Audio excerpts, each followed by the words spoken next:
तूफानों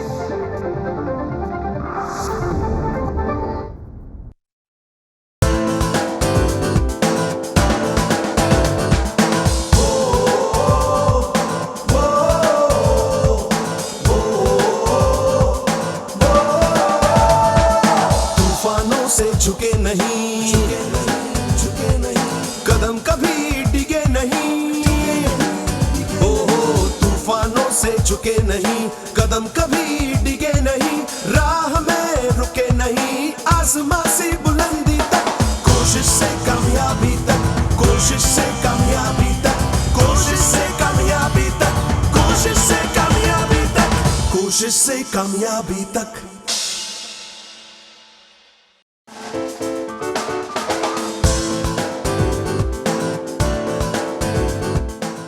नमस्कार। आज फिर हम मिलने जा रहे हैं कोशिश से कामयाबी तक में, और मैं हूं किरण जुनेजा। आप तो जानते हैं कि कोशिश से कामयाबी तक का जो रास्ता होता है वो बहुत ही कठिन होता है, लेकिन आज हम आपको एक ऐसे गेस्ट से मिलाने जा रहे हैं जिन्होंने ये रास्ता म्यूजिकल वे में गाते हुए तय किया। कोशिश से कामयाबी तक। विश्वविख्यात फास्टेस्ट कीबोर्ड प्लेयर, जाने माने संगीतकार, पियानो वादक, भारतीय तथा पाश्चात्य संगीत, जैज, रॉक, पॉप, फ्यूजन और हिंदी फिल्मों के संगीतकार अदनान सामी।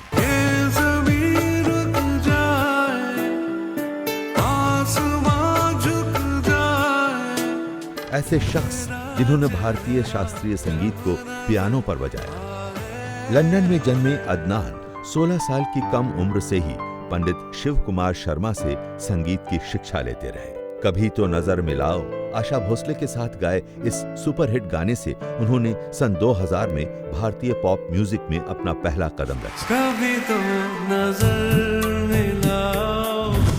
50 से भी ज्यादा हिंदी फिल्मों में पाश गायन, कई फिल्मों में संगीत एवं अनगिनत म्यूजिक एल्बम्स के धनी हैं अदनान सामी। इस बेहतरीन कलाकार की कोशिश, अवाम तक पहुंचने की कोशिश, उन्हें कैसे कामयाबी तक लेकर आई। आइए मिलते हैं उनसे और जानते हैं उन्हीं की कहानी, उन्हीं की जुबानी। कोशिश से कामयाबी तक। तो ये थे अदनान सामी जी, जिन्हें आप एक गायक के रूप में जानते हैं, लेकिन आज हम उनके दूसरे पहलुओं पर भी रोशनी डालेंगे। तो मिलते हैं अदनान सामी जी से। आइए Adnan ji. Hello, so nice to meet you. आइए। तो ये है आपकी हॉट सीट। हाँ, इसको गर्म करना पड़ेगा। वो आप ही कर सकते हैं। अच्छा, तो वैसे तो मैं आपको काफ़ी सालों से जानती हूँ, मिलते रहते हैं, आप घर पे आते हैं, हम लोग खाना इकट्ठा खाते हैं, लेकिन कभी भी घुल मिल के आपसे बातचीत करने का मौका नहीं मिला। ये मौका नहीं मिला कि पूछ पाएँ कि आप कहाँ बड़े हुए, कहाँ पले बड़े, आपके पेरेंट्स के बारे में। ऑल्दो आपकी मम्मी को मैं जानती हूँ थोड़ा सा, तो आज इन सब बातों के बारे में हम बात करने वाले हैं। तो बताइए, आप पैदा कहाँ हुए थे? लंदन में। मम्मी पापा क्या करते थे? What was your father doing? My father, मेरे वालिद साहब जो थे, he was in the foreign service, diplomat थे। और ही 14 मुल्कों में वो एम्बेसडर के तौर पे वो रह चुके हैं।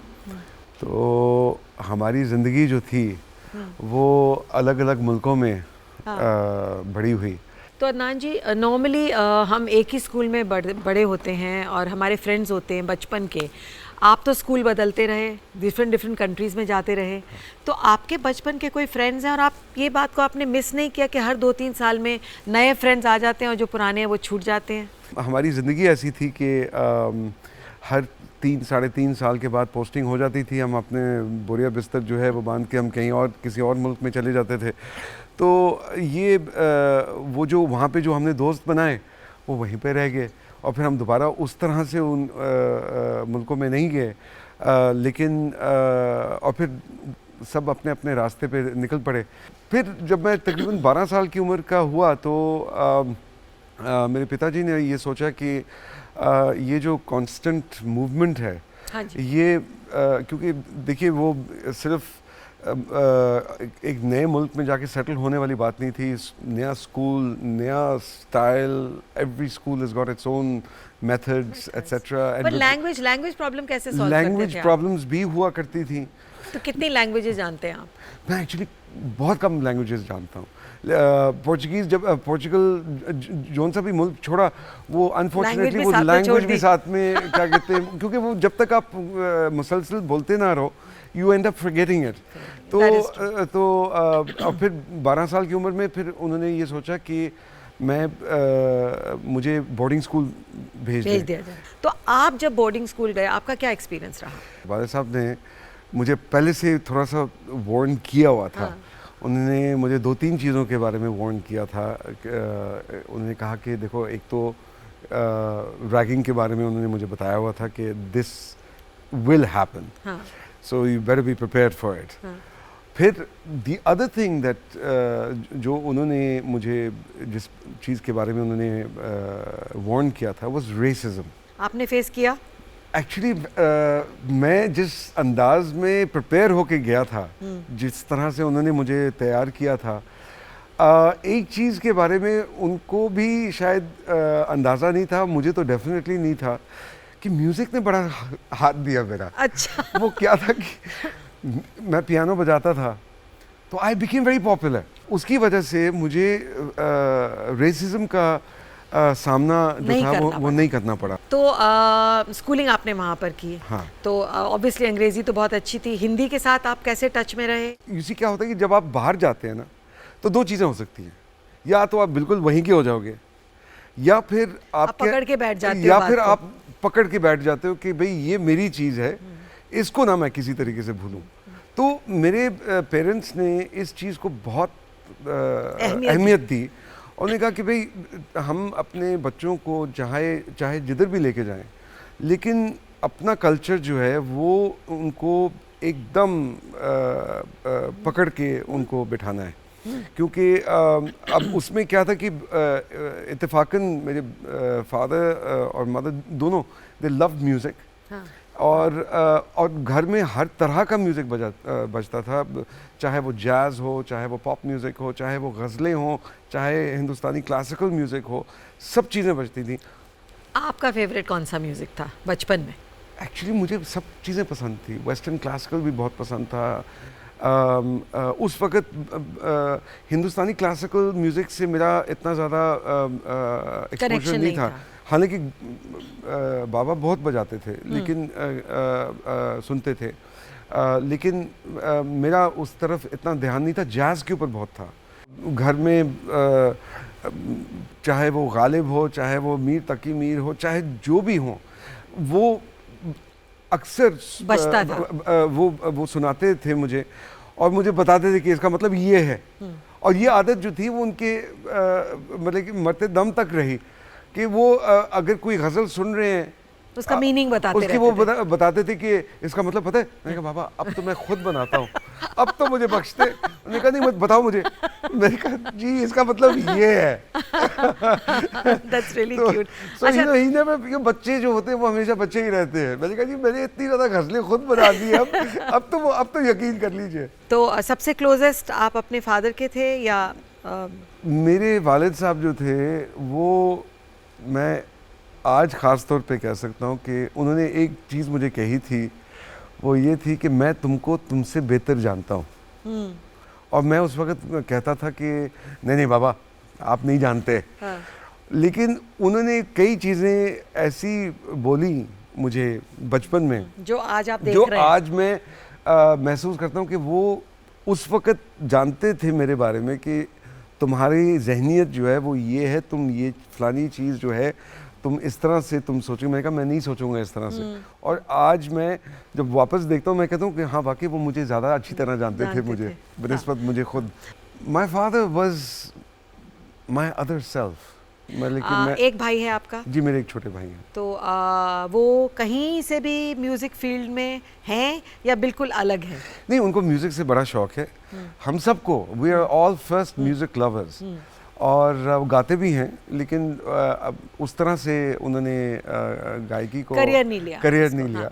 अच्छा, आप कीबोर्ड डिस्कवरी ऑफ 90s थे? The fastest keyboard discovery of 90s थे, आप फास्टेस्ट पियानिस्ट थे, लेकिन आपने सिंगिंग को अपना करियर बनाया। एक्चुअली इंसान, वो एक कहावत है कि if you want to make God laugh tell him your plans. मेरे साथ भी कुछ इसी तरह का वाक़या है, क्योंकि मैंने पियानो बजाना शुरू किया था 5 साल की उम्र में, और मैंने अपनी पहली कॉम्पोजिशन कंपोज की थी 7 साल की उम्र में। और मेरा जो एम्बिशन था बचपन से ही, वो ये था कि मैंने कॉन्सर्ट पियानिस्ट बनना है और कंपोज़र बनना है। गायकी जो थी वो कभी मेरे इक्वेशन जहन में नहीं थी, और मैंने उसी को परस्यू किया। I became a concert pianist and अच्छा, कॉम्पोजिशन का जहाँ तक ताल्लुक़ था, मैं इंस्ट्रूमेंटल चीज़ें भी कंपोज करता था और गाने भी कंपोज करता था। अब जब मैं गाने कंपोज करता था तो मेरे दिमाग में वही ख्यालात आते थे। मैं कहा अगर ये किशोर दा गाएंगे तो क्या बात होगी, अगर रफ़ी साहब गाएंगे तो क्या बात होगी। अब मैं बैठा हूँ लंदन में और वो भी कॉलेज में, स्कूल में, तो कोई उस तरह की अपॉर्चुनिटी नहीं थी। तो अब गाना कंपोज किया, मैं खुद गुनगुना लेता था क्योंकि और कोई गाने के लिए तैयार नहीं होता था। तो मजबूरी में सिंगर बन गए और अल्टीमेटली सिंगर बन गए। Before I knew it, I had become a singer, you know. तो it was not something that was planned, क्योंकि गायकी जो है वो उसने इतना बड़ा स्टेज ले लिया है, इतना बड़ा मकाम ले लिया है कि अक्सर लोग कभी कभी ये भी सोचते हैं कि मैं शायद पियानो को मैंने छोड़ दिया, लेकिन that is not the case. मैं उतना ही आज भी रियाज करता हूँ जितना मैं पहले करता था, और उतना ही लगाव है मुझे आज भी जितना पहले भी था। मेरा कॉन्सर्ट जो होता है वो पियानो के बगैर कभी मुकम्मल नहीं हो सकता। I always have my piano with me. हम आपसे एक बहुत अच्छा प्यारा सा गाना सुनेंगे, लेकिन इस वक्त हम लेंगे एक छोटी सी ब्रेक। कोशिश से कामयाबी तक। ब्रेक के बाद आपका स्वागत है। मैं हूं किरण जुनेजा और हम बात कर रहे हैं अदनान सामी जी से। तो अदनान, मैंने आपसे कहा था ब्रेक से पहले कि हम आपसे एक अच्छा सा गाना सुनना चाहेंगे। तो आपका फेवरेट पर्सनल, आपका जो आप गाते हैं, कौन सा फेवरेट सॉन्ग है? कभी तो नजर मिलाओ, कभी तो करीब आओ, कभी तो नजर मिलाओ, कभी तो करीब आओ, जो नहीं कहा है कभी तो समझ भी जाओ, हम भी तो हैं तुम्हारे दीवाने हो दीवाने, हम भी तो हैं तुम्हारे दीवाने हो दीवाने। बहुत खूबसूरत। क्या आवाज़ पाई है।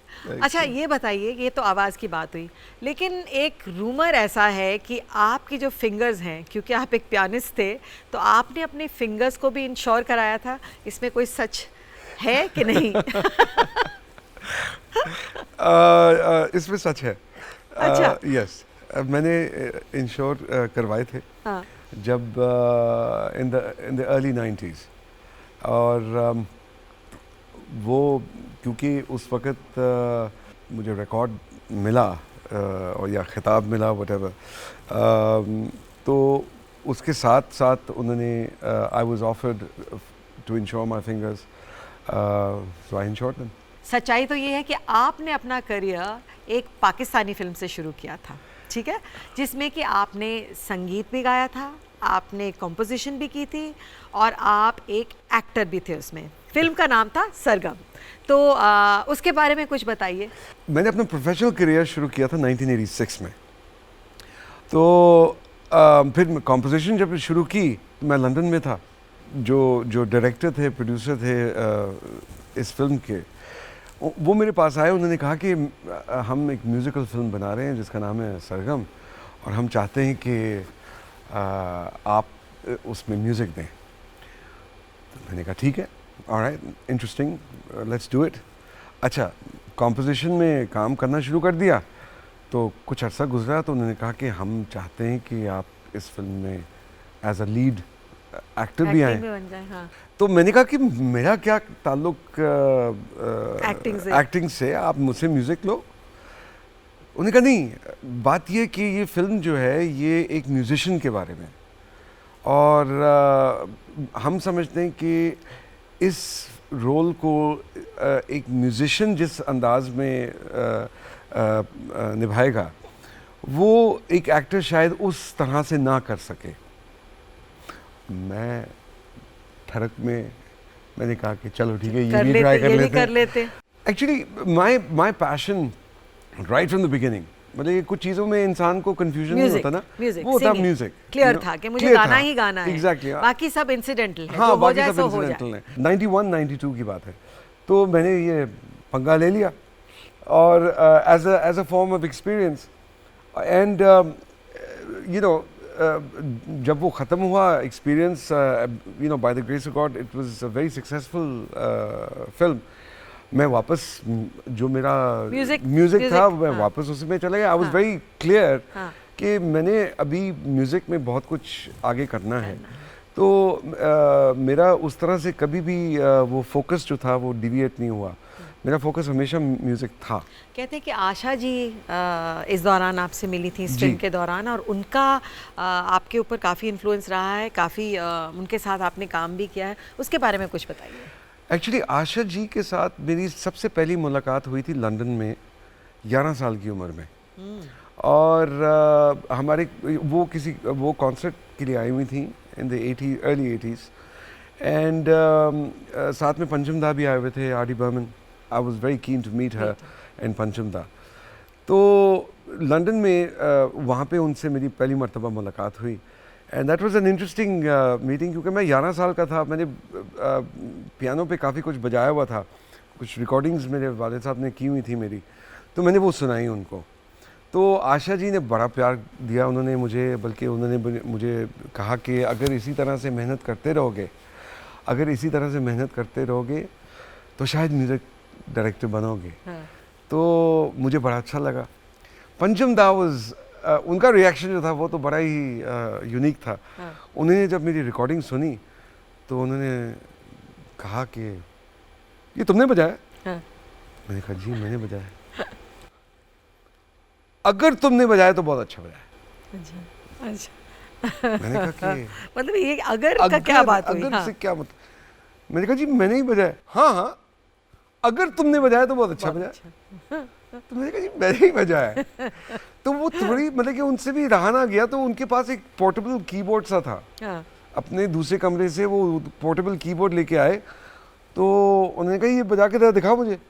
मैंने बजा दिया। तो he didn't believe you actually. He actually didn't believe me. उनको लगा कि नहीं ये ऐसे ही कह रहा है और तो किसी और ने किया है। हाँ, तो मैंने जब वो बजाया उन्होंने कहा हाँ तुम ही ने बजाया, तो मैंने बहुत अच्छा बजाया। उन्होंने दिल खोल के उन्होंने फिर बहुत तारीफ की, बहुत प्यार दिया।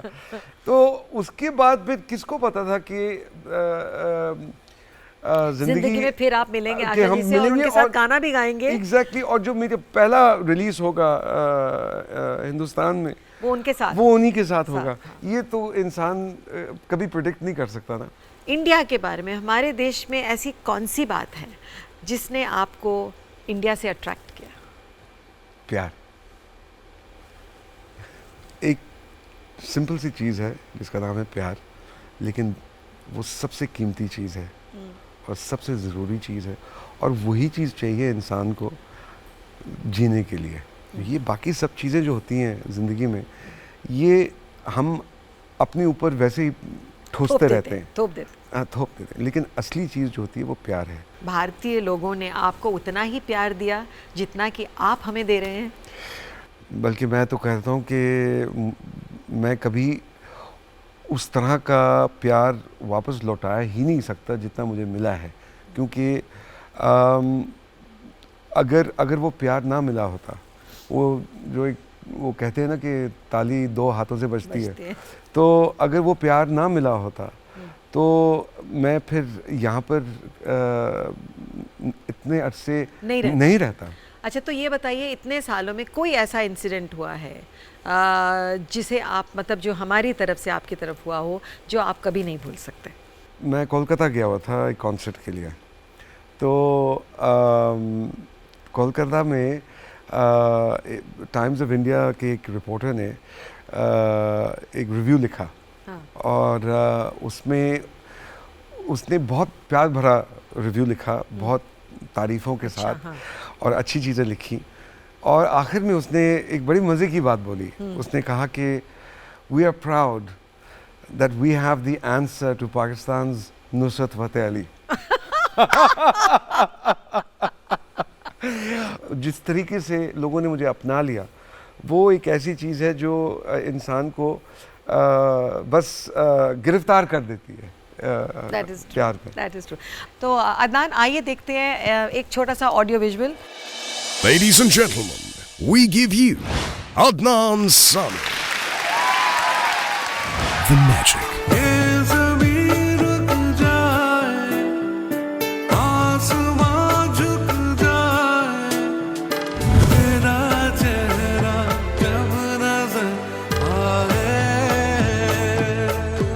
The music.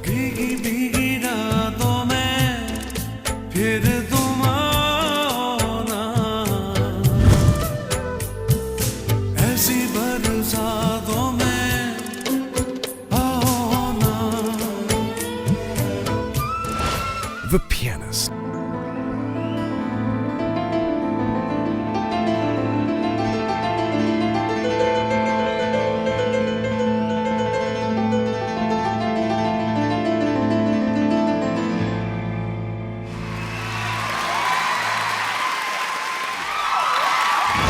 The perfectionist. कभी तो नजर मिलाओ, कभी तो करीब आओ, जो नहीं कहा है, कभी तो समझ भी जाओ। The melody. दिल कह रहा है दिल से, वादा करो दिल से, चाहे तुम जहां भी जाना जाना, मेरी याद रखना। The maestro. तेरी ऊंची शान है मौला, मेरी अर्जी मान ले मौला, तू है सब कुछ जानने वाला, मैं हूँ तेरा मानने वाला, मुझको भी तो लिफ्ट करा दे, थोड़ी सी तो लिफ्ट करा दे। The pound.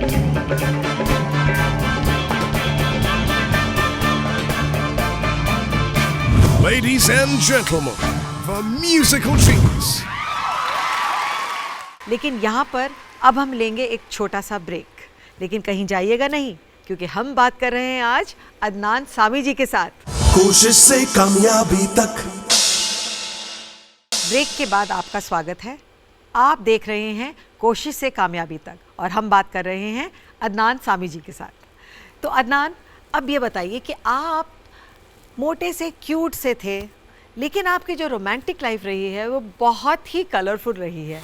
मतलब romance, marriage, divorce, romance, marriage, divorce और थर्ड मैरिज।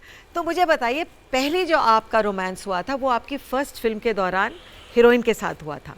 तो आपकी हीरोइन जो थी उनके साथ में हुआ था, थोड़ा सा मुझे उसके बारे में बताइए। जैसे अभी हम बात कर रहे थे कि फिल्म सरगम में मैं काम कर रहा था, वहाँ पे फिल्मी रोमांस करते करते वो एक हकीकत में रोमांस बन गया। और I was very young, I was may be 22 और सो। बड़ा इमोशनल सा बंदा हूँ, और उससे मैंने बड़े जूते भी खाए हैं उसकी वजह से कि मैं एक तरह से, यू सी क्या है कि एक तरह से आई am a very modern person, लेकिन जो वैल्यूज़ मुझे सिखाए गए हैं दे वेरी ट्रेडिशनल। रोमांस में क्या हुआ कि भाई रोमांस किया है तो अब शादी करनी चाहिए। ये गर्लफ्रेंड बॉयफ्रेंड वाला जो है, that's great, there is no issues, I have no issues with that, but somewhere there is a Pathan in me कि नहीं, अब अगर मैंने अगर दिल दिया है तो उसको एक कमिटमेंट निभानी है। कमिटमेंट एक ऑनरेबल तरीके से निभानी है। लेकिन अनफॉर्चुनेटली वो कमिटमेंट निभ नहीं पाई। नहीं हुई। नहीं हुई। अब वो चीज़ें जो होती है वो किस्मत में होती है ना। तो सेकंड मैरिज के बारे में बताइए। वो दुबई से उनका ताल्लुक है, और जब मेरे वालिदैन हम यूएई में रहते थे तो they were very close to her parents and मतलब family friends, yes. And so the thing was कि वहाँ पे मेरा एक कॉन्सर्ट हुआ था दुबई में, तो वहाँ पर हमारी मुलाकात हुई। हालांकि बचपन मतलब कि जब वो रहते थे उस वक्त नहीं हुई थी, लेकिन कॉन्सर्ट के दौरान ये मुलाकात हुई।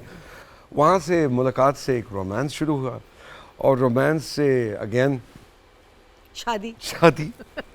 अब शादी बड़ी जल्दी कर लेते हैं। यही प्रॉब्लम है मेरे अंदर, मतलब कि यही प्रॉब्लम है। इससे मैंने बड़े जूते भी बड़े खाए, लेकिन मैं आज भी I feel that I am तो भी आप ट्रेडिशनल हैं, आज भी आप ट्रेडिशनल। आज भी मैं traditional, I believe in, I still marriage की बिलीव। वैल्यू इंस्टीट्यूट में, शादी के इंस्टीट्यूट में आप मैं believe आज करते भी हैं। यकीन करता हूँ, क्योंकि यकीन मैं करते हैं। हमेशा यूसी लोग जो हैं वो कभी वो कहते हैं नहीं यार आजकल शादियां जो है वो नहीं चलती, पता आप तो विश कर लेते हैं। मैं नहीं, क्योंकि मैं कोशिश तो करेंगे चलाने की। कोशिश करेंगे, क्योंकि पता है मेरा आइडियल जो है हाँ। वो ये है कि मेरे माँ बाप ने शादी की और जिंदगी भर निभाई। अगर वो कर सकते मैं क्यों नहीं कर सकता। आपके फादर की भी डेथ उसी दौरान हुई जब आप डिवोर्स ले रहे थे, तो उस टाइम में आपने इतनी डिफ़िकल्ट सिचुएशन को कैसे हैंडल किया, और आपने अपने आप को मतलब कैसे कंट्रोल किया? मेरे ख्याल में मेरी पूरी ज़िंदगी का सबसे मुश्किल वक्त था, क्योंकि मेरे वालिद साहब, जैसे मैंने पहले बताया आपको कि मैं बहुत क्लोज था उनके। मेरे लिए मैं उनसे इतना प्यार करता था, और आज भी करता हूँ ऑफ कोर्स। ये पूरी ज़िंदगी जब मैंने इस खौफ में मैंने गुजारी, और फिर अब वो वक्त आ गया था। He was suffering from cancer of the pancreas. मेरे वालिद साहब जो थे वो कोमा में थे, एंड शाम पहले मुझे बताया गया था कि शायद उनकी तबीयत थोड़ी सी बेहतर हो रही है। तो अगली सुबह मुझे बताया गया था कि वो आना चाहती हैं टू कलेक्ट सम बिलोंगिंग्स। मैंने कहा 100 दफ़ा आए, जो भी वो लेना चाहती हैं उनकी हैं, मोस्ट वेलकम। तो जब वो आई उस वक़्त तो तकरीबन उन्होंने 1:30 बजे का टाइम लिया था, तो वो 1:30 बजे तकरीबन 1-1:30 बजे शायद आई थी। तो मुझे अचानक फ़ोन आ गया हॉस्पिटल से, और from the ICU, the head of ICU, उन्होंने मुझे कहा कि Adnan ji you have to come now, he is going, और मैं उनको नहीं रोक सकता, आपको अभी आना है। मैंने उस वक़्त इमीडिएटली जाके बोला कि जिनके साथ वो आई हुई थी, मैंने कहा देखिए इस तरह से मुझे कॉल आया है, मुझे अभी जाना है, क्योंकि मेरे वालिद साहब की तबीयत जो है बहुत ख़राब है, आई हैव टू गो। तो उन्होंने जब ये उनको बताया, तो उन्होंने उस चीज़ को एकदम इग्नोर किया। उन्होंने कहा कि नहीं, कोई ऐसी बात नहीं है, बस ड्रामेबाजी हो रही है। मैं चुप हो गया, लेकिन बेचैनी जो थी वो जाहिर है मेरे लिए तो क़यामत आ गई थी। तकरीबन 2:30 बजे मैंने फाइनली उनको कहा, मैंने कहा देखो आपने इधर रहना है, आप रहिए, मुझे जाना है, क्योंकि मुझे अल्टीमेटम, मुझे कॉल्स आ रही हैं वहाँ से। तो फिर जाके उन्होंने वो मैंने कहा आप किसी भी वक्त आ जाओ, लेकिन अभी मुझे जाने दो, माय फादर इज़ डाइंग। तो बड़ी मुश्किल से वो मान के गई, और बल्कि उनको लिटरली जिन लोगों के साथ वो आई हुई थी उन लोगों ने उनको थोड़ा सा फोर्स किया, डांटा उनको। तो फिर वो गई, तो मुझे सिर्फ मैक्सिमम मुझे तकरीबन 15 मिनट मिल गए थे वहाँ पे, और मेरे वालिद साहब का इंतकाल हो गया। उस वक़्त तक सारे डॉक्टर्स और नर्सेस जो थी उनके बिस्तर के इर्द गिर्द थी। अब बात यह है कि अगर मैं उस वक्त, अगर मैं पहले चला जाता, अगर मुझे, मेरे अंदर अगर कोई रिग्रेट है, वो कहते हैं कि अगर एक इंसान जब कोमा में होता है तो उसको आपकी आवाज़ आती है, सुनाई देती वो है, सुन सकता है, वो सुन सकता है।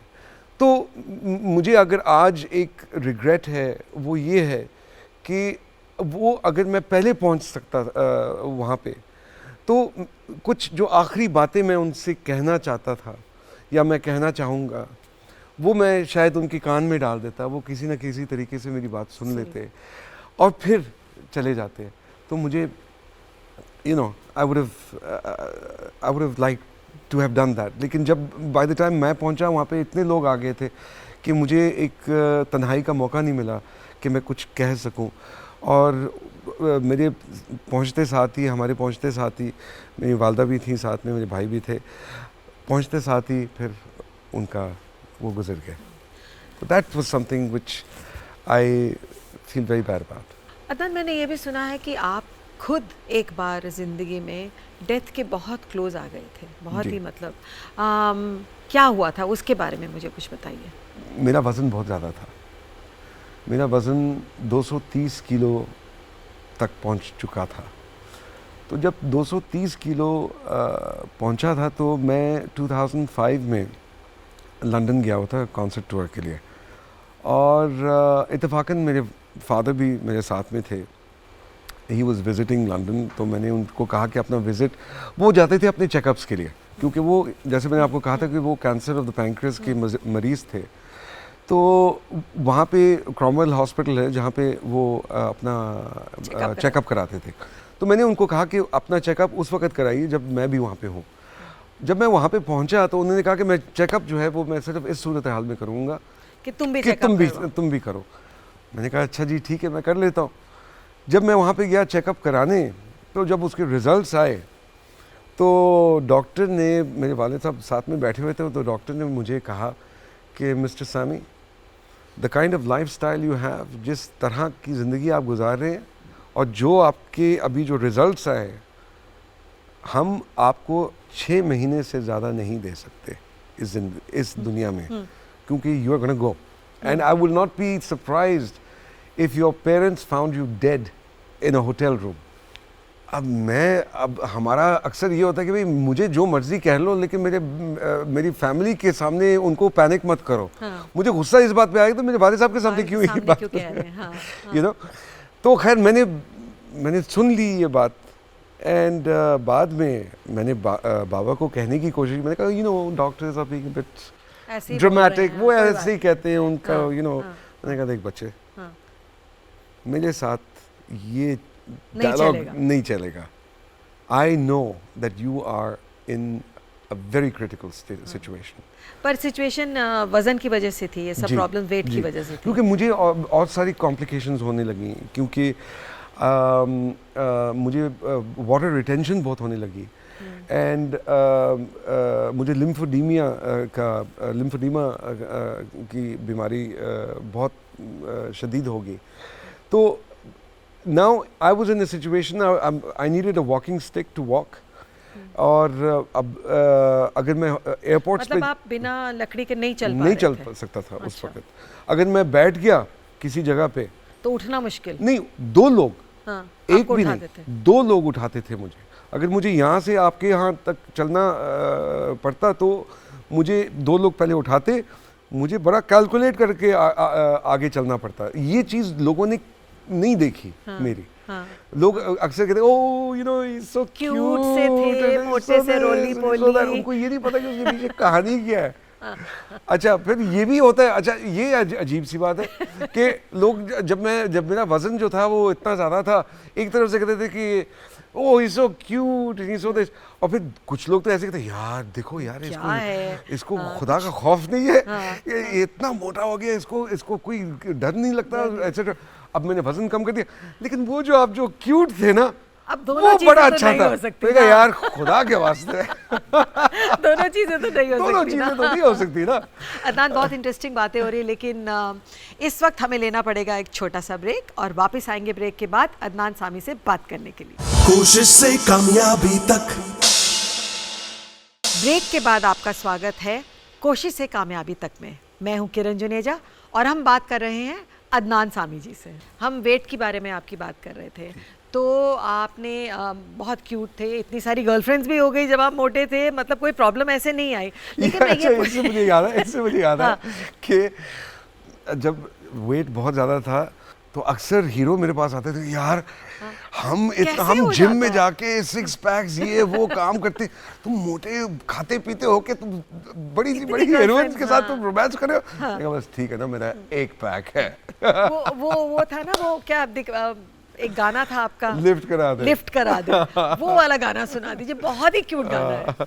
और आपने क्या परफॉर्म करके दिखाइए ना, आप वो एक डांस आप ऐसे करते थे, लिफ्ट करा दे वो दिखाइए। तेरी ऊंची शान मौला, मेरी अर्जी मान ले मौला, तू है सब कुछ जानने वाला, मैं हूँ तेरा मानने वाला, मुझको भी तो लिफ्ट करा दे, थोड़ी सी तो लिफ्ट करा दे, कैसे कैसों को दिया है, ऐसे पैसों को दिया है, मुझको भी तो लिफ्ट करा दे, थोड़ी सी तो लिफ्ट करा दे।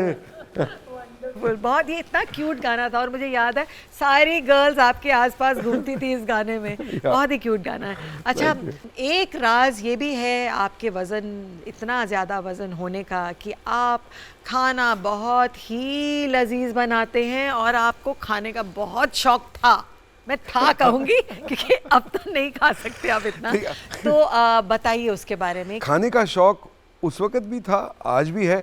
फ़र्क सिर्फ इतना है कि पहले एक पूरी देग खा लेता था, अब वही चीज़ वही खाना वही मैं खाऊंगा, लेकिन शायद 2 निवाले खाऊंगा, लेकिन अब क्या है कि वज़न इतना मैंने कम कर लिया, लेकिन कमबख्त टेस्ट तो वही है ना, ज़बान तो वही है। नहीं, फिर कैसे कंट्रोल कर लेते हो? मतलब 2 चम्मच से कैसे दिल भर जाता है? नहीं, एक्चुअली क्या है कि पहले आंखें नहीं भरती थी, लेकिन पेट जो है वो एक्चुअली पेट की ज़्यादा रिक्वायरमेंट नहीं होती। अब मेरे दिमाग में एक ऐसी चीज़ बैठ गई है कि भाई ठीक है, ये निहारी है या ये बिरयानी है, कल भी आ जाएगी। मतलब कि ऐसा नहीं है कि आज ख़त्म हो जाएगी और दुनिया में ये नहीं मिलेगी, हिसाब से खा लो, कल भी खा लेंगे, बाद में खा लेंगे, सो अब मेरा दिमाग जो है वो उस तरह से अब कंडीशनड हो गया है। अच्छा, ये बताइए कि कहने में तो ये भी आता है कि आपने ऑपरेशन करवाया था, बैरिएट्रिक सर्जरी करवाई थी ताकि आप खा ही ना पाएं, क्या इसमें कोई सच्चाई है? हकीकत ये है कि ना मैंने बैरिएट्रिक सर्जरी कराई, ना मैंने कोई लाइपोसक्शन, तो सवाल ही नहीं पैदा होता। तो I did this purely by changing my lifestyle. मैंने अपना लाइफस्टाइल चेंज किया, मैंने डाइटिंग की, मेहनत की, जिप लगाई, मुंह को बंद किया। जिप लगा दी। लोग मुझसे पूछते हैं आप क्या खाते हैं फिर? मैं कहा मैं सी फूड खाता हूँ। कहा सी फूड? अच्छा, हाँ सी फूड, सिर्फ seafood, that's it. Don't eat to see it. लेकिन अदनान, बहुत बहुत बड़ा चेंज है और आपको क्रेडिट देना चाहिए। कितने किलोज आपने लूज किया? 167 किलोज। और कितना टाइम लगा ये वेट लूज? 4.5 साल लगे। और आपका मेरी वेस्ट जो थी ना, हाँ, मेरी वेस्ट 81 थी। क्या बात कर रहे हैं? क्या बात है, ये होता है वेस्ट होती है ना, अब क्या है बता दीजिए। अब 34 है। वाह, तो हमने जो कुछ भी किया छप्पर फाड़ गई। कोई हद ही नहीं छोड़ी। अच्छा, बात करते हैं आपकी थर्ड वाइफ की, रोया। तो आपकी रोया से कैसे मुलाकात हुई और कैसे प्यार हुआ, ये बताइए। You see, Roya is from Germany, or Munich, Germany, but originally from Afghanistan. वो तकरीबन 9 ज़बानें बोलती हैं। Oh my God. She's also led a life. Her father was a general in the army, and also a diplomat. ओहो, तो काफी तो वो भी, उनकी भी ज़िंदगी जो है वो काफ़ी मुल्कों में रही है, लेकिन she has a talent for languages. वो फ़ारसी बहुत अच्छी बोलती है, पश्तो बहुत अच्छी बोलती हैं, जर्मन, चेक, रशियन, टर्किश, इंग्लिश, हिंदी और अब पंजाबी भी। पंजाबी पहले मैं सोच रहा था कि मैं पंजाबी में गल कर सकूंगा ਉਹਦੇ ਨਾਲ, लेकिन ਹੁਣ मैं पंजाबी भी कोड लैंग्वेज नहीं मैं इस्तेमाल कर सकता। She understand. सब समझ लेती हैं आप क्योंकि क्या वो बोल वो रहे भी हैं। समझ लेती है और अच्छा, आई तो- नो व्हाट यू सेड तो मुलाकात कैसे हुई? आई तो नो कि मुलाकात आप एक ऐसे तो कॉन्सर्ट ऐसा में हुआ थे। कि you see she is qualified as a telecommunications engineer, तो she was working with a company in Germany, तो वो she was project manager for this region, तो वो आई हुई थी यहाँ पे ऑन अ बिजनेस ट्रिप। हाँ, कॉमन फ्रेंड्स थे, तो उन्होंने कहा कि you know Adnan Sami is recording you know in such and such studio, तो would you like to meet him? तो उन्होंने कहा कि हाँ, I am a huge fan. तो जब वो आई, she was there, her mother was there, her sister was there, वो तीनों they had come on this trip. तो जब मुलाकात हुई तो 5 मिनट का ब्रेक था, मैंने 5 मिनट मैंने कहा कि चल मैं कॉफ़ी पी लेता हूँ, वो 5 मिनट जो थे वो घंटा बन गया, और मैंने कहा यार ये let's meet tomorrow for dinner, मैं पुलाव बनाता हूँ। हाँ। तो मैंने इस तरह से उनको अगले दिन मतलब बुला लिया। आपने खाने से, वो नॉर्मली कहते हैं कि लेडीज जो हैं way to the man's mains stomach. Heart is to the Is to the stomach. stomach. तो आप मतलब लड़कियों कैसे बटा लेते हैं खाना वाना बना के? हाँ, हाँ, मैंने कहा कि यार ये मुलाकात जो है इसको थोड़ा सा और आगे ज़रा बढ़ाना चाहिए। तो मैं जब इस तरह से हमारी मुलाकात हुई। इस बार आप बहुत खुश हैं एंड रोया इज़ रियली रियली बहुत ही अच्छी इंसान है वो। तो आपको अब ये फील नहीं होता कि आप फिर से एक अच्छी फैमिली चाहेंगे, बच्चे चाहेंगे? अरे दुआ करें ना, हम क्यों नहीं चाहेंगे? मेरे लिए तो मैं तो चाहता हूँ कि पूरी फुटबॉल टीम में खड़ी कर दूँ, क्योंकि बात ये कि मुझे, जैसे मैंने आपको बताया, मुझे बच्चों से इतना प्यार है, और ख़ास तौर पे मुझे एक बेटी चाहिए, और मैं चाहता हूँ कि वो बिल्कुल रोया जैसी हो। हाँ, क्योंकि जिस तरह की खूबसूरत इंसान, मैंने गाना लिखा रोया के ऊपर, हाँ, जिसका नाम रोया था। हाँ, गाइए ना।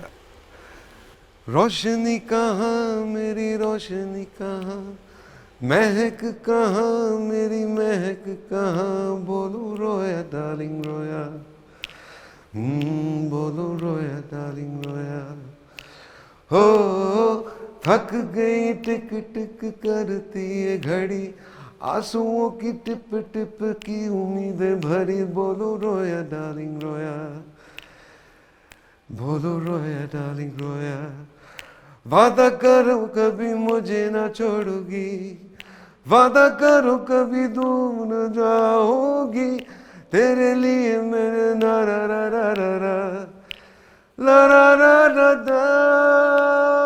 रोशनी कहाँ मेरी रोशनी कहाँ, बोलो रोया डार्लिंग रोया। ये मैंने गाना उनके लिए कंपोज किया, तो उसमें मैंने ये भी लिखा भी, और मैं कह भी रहा हूँ कि मुझे लगता है कि मैंने शायद अपनी ज़िंदगी में कुछ एक अच्छा काम किया होगा कि ऊपर वाले ने मुझे रोया बख्श दी। And you know she is stood by me like a rock, you know. जितनी भी मुश्किलें आई, जो भी मुश्किलें आई, जो भी सिचुएशन, इस तरह से खड़े होके लाइक अ रॉक, जैसे मैंने कहा ना कि वो is like a pillar.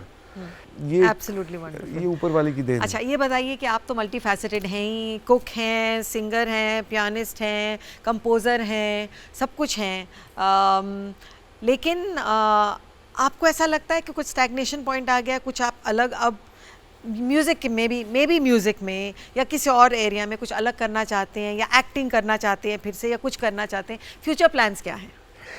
Well, मैं एक ऐसा इंसान हूँ जो स्टैग्नेशन से बहुत भागना चाहता हूँ, दूर भागता हूँ। मुझे I don't like to be comfortable for too long.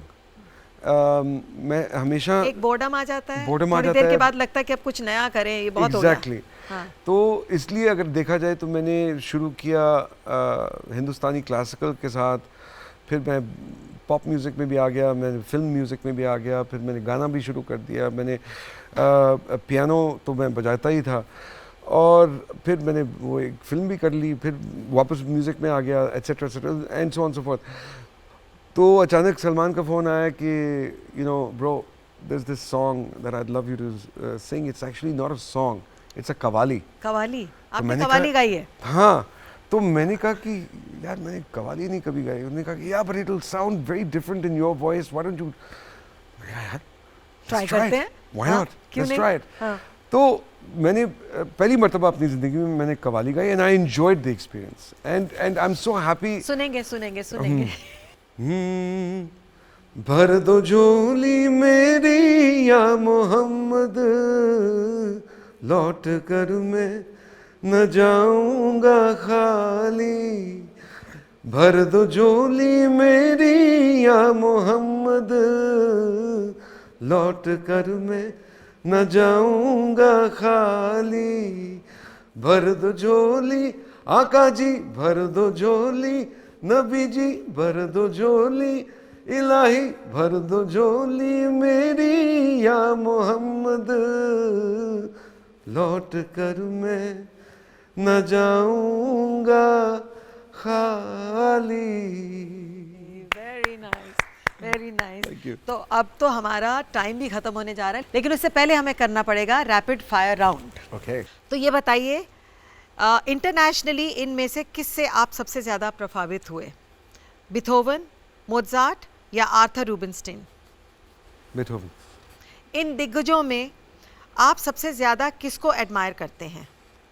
Pandit Bhimsen Joshi, बड़े गुलाम अली खान साहब या सिद्धेश्वरी देवी? टाई तो अच्छा, टाई दे दीजिए, मैं but- यहाँ पे मेहमान हूँ तो मैं ये लिबर्टी लूंगा. अच्छा चलिए बोलिए. कौन? उस्ताद बड़े गुलाम अली खान साहब और पंडित भीमसेन जोशी. ओके चलिए. इनमें से आपके फेवरेट म्यूजिक कंपोजर कौन है? AR रहमान, विशाल शेखर या शंकर एहसान लॉय? रहमान. आज के सिंगर्स में से आप किसको चुनेंगे? अरिजीत सिंह, अंकित तिवारी या सोनू निगम? सोनू निगम. आपके favourite folk artist Reshma, Arif Lohar या नुसरत फ़तेह अली खान? नुसरत फ़तेह अली. आपकी फेवरेट डिश, क्योंकि आप खाना बहुत पसंद करते हैं. एक हो तो बताओ. नहीं एक चुनना पड़ेगा. अफगानी चिकन, मटन दो प्याज़ा, इटालियन या चाइनीज़? अफगानी चिकन. अफगानी चिकन. एक्चुअली अफगानी मटन. अगर आपको एक चीज़ गिव अप करनी पड़े तो आप क्या गिव अप करेंगे? सिंगिंग, कुकिंग या म्यूजिक कॉम्पोजिशन? कुकिंग. हो गया आपका रैपिड क्या फायर. बात है. मैंने सोचा कि पता नहीं क्या होने वाला अभी. बहुत ही मज़ा आया आज अदनान आपसे बात करके, और ऑल द बेस्ट. और मैं चाहती हूँ कि आप जो कुछ भी ज़िंदगी में चाहते हैं, कोशिश कर रहे हैं, वो सब आपको मिले. बस आपकी दुआएं चाहिए हमेशा. आपकी दुआएं चाहिए ख़ास तौर पे. Thank you very much for having me. Pleasure. लेकिन शो ख़त्म करने से पहले आपको हमारे लिए एक ऑटोग्राफ साइन करना पड़ेगा इस बुक में, और 2 लाइनें हमारे शो के बारे में लिखनी पड़ेगी. मैं आ जाऊँ इधर? हाँ बिल्कुल.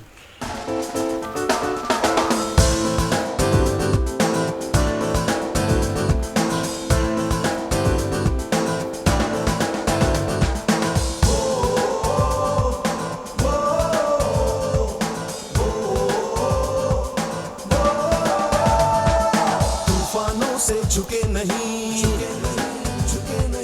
कदम कभी डिगे नहीं. ओ तूफानों से झुके नहीं, लवली.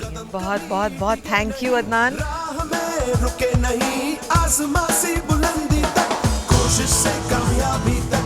तो चलिए अदनान जी, हम तो अपनी गप्पें शो के बाद भी करते ही रहेंगे. So it was really nice talking to you today. Same here, same here. आपने हमेशा मुझे बहुत सारा प्यार दिया. पूछ मेरा क्या नाम रे, नदी किनारे गाँव रे. बहुत सराहा मेरी बहुत सारी फिल्में देखकर. जब आप स्टार होते हो, जब आपको अटेंशन मिलती है, तो वो ऐसा प्यार मिलता है. लेकिन अब मेरी कोशिश से कामयाबी तक का सफ़र आप देखेंगे इस कार्यक्रम में, जिसका नाम है कोशिश से कामयाबी तक, सिर्फ DD नेशनल पर.